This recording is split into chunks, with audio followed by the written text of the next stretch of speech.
Once upon a time, in a land far, far away, there lived a kind and beautiful girl whose heart was as warm as the summer sun. Her life was filled with joy until one sad day.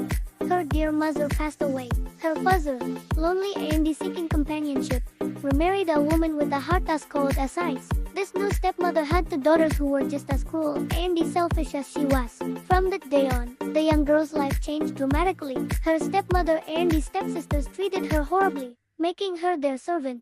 They would say, "You can't sit with us at the table. Andy, don't you dare touch our things." If something accidentally broke, they would shout, "Oops, the glass fell. Hurry up, Andy, clean it up." Cinderella, that's what they called her, Cinderella, because she was always covered in cinders and dust from cleaning the fireplace. While her stepsisters went out to parties and enjoyed themselves, Cinderella was left behind to scrub the floors, wash the clothes, and cook all the meals. It was a lonely and tiring life. Her only comfort was her small, fluffy cat.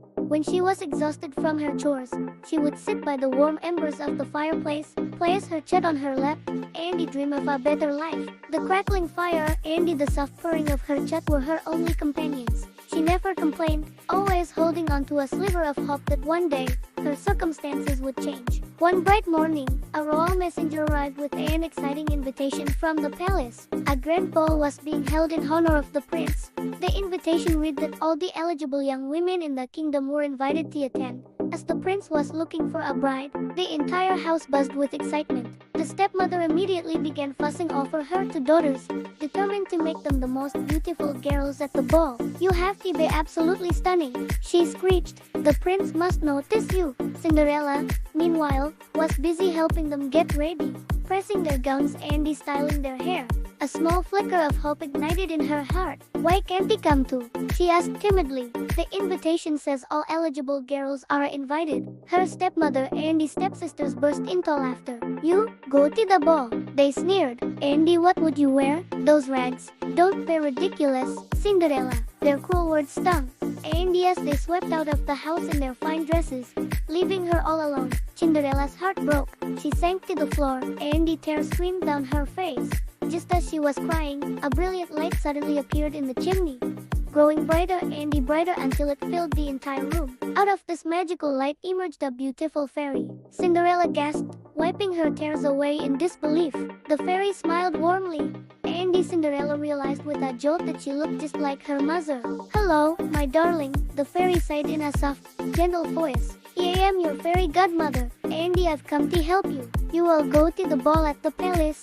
Cinderella's eyes widened. "Really? But how? I have nothing to wear, and no more way to get served." Her fairy godmother just chuckled. "With a little bit of magic, anything is possible. Now, go to the garden and bring me the biggest, roundest pumpkin you can find. And you, little kitty cat," she sighed, turning to Cinderella's pet, "hurry and find me 7 mice." Cinderella did as she was told. With a wave of her magic wand, the fairy godmother transformed the giant pumpkin into a magnificent, gleaming carriage.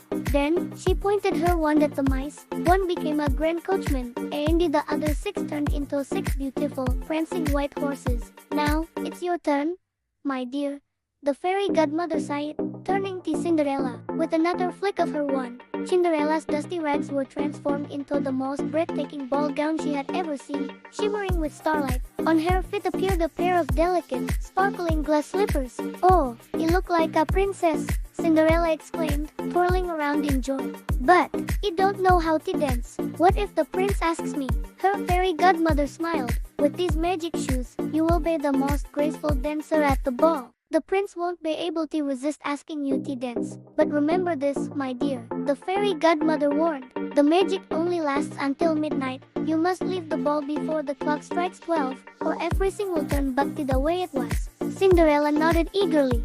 Thank you so much. I promise you will be back before midnight." As she was about to leave, she turned and asked, "Will I see you again?" Her fairy godmother's voice was a soft whisper. "I am always by your side." When Cinderella arrived at the palace, everyone stopped and stared. Her beauty and elegance captivated the entire ballroom. All heads turned as she made her grand entrance. Even her own stepmother and stepsisters didn't recognize the stunning princess before them. And the handsome prince, he was completely mesmerized. He had never seen anyone so lovely. Even the king and the queen were impressed, whispering to each other, "Now that's what they call a princess." The prince immediately walked over to Cinderella and he asked her to dance. As they glided across the ballroom floor, Cinderella felt like she was floating on a cloud. Her magic slippers made every step effortless and graceful. She and the prince danced together all evening, talking and laughing as if they had known each other forever. The stepmother and her daughters watched from the corner, their faces contorted with rage and jealousy. They couldn't believe this mysterious princess had captured the prince's full attention. Cinderella was so happy, so lost in the moment, that she completely forgot her fairy godmother's warning. Time flew by. Suddenly, she glanced at the grand clock on the wall, and her heart leapt into her throat. It was almost midnight. "Oh, no more!"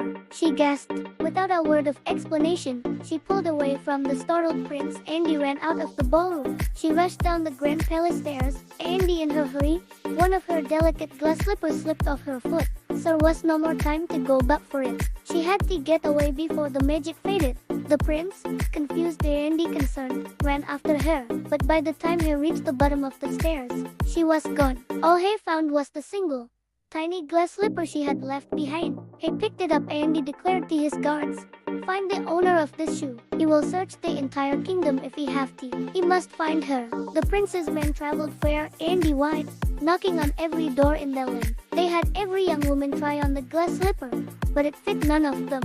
Finally, they arrived at Cinderella's house. The two stepsisters were giddy with excitement, each convinced the slipper was meant for her. They tried to squeeze their feet into the delicate shoe. "Just push a little harder. It will fit." One of them grunted. The stepmother insisted, "My daughter's feet are just a little swollen from being so tired." But it was no more use. The slipper was far too small. Just as the men were about to leave, one of them remembered seeing another girl in the house. "Isn't there another young lady here?" he asked. The stepmother tried to say no more, but the men insisted. So, Cinderella was brought out. As soon as she sat down and slipped her foot into the glass slipper, it fit perfectly.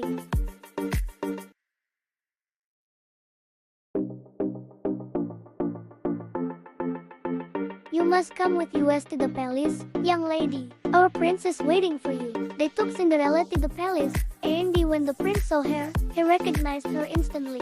His face lit up with joy. He knelt down on one knee, took her hand, and asked, "Will you marry me, my princess?"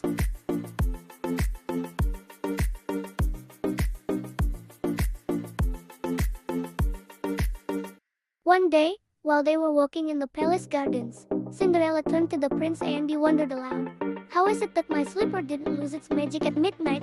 Just then, she heard a soft, familiar whisper on the vine, "I'm always by your side, of course." She smiled, knowing her mother, her fairy godmother, was still watching over her. It was you all along. Thanks for watching our story. If you enjoyed it, don't forget to like, share, and subscribe to our channel for more magical tales. See you next time.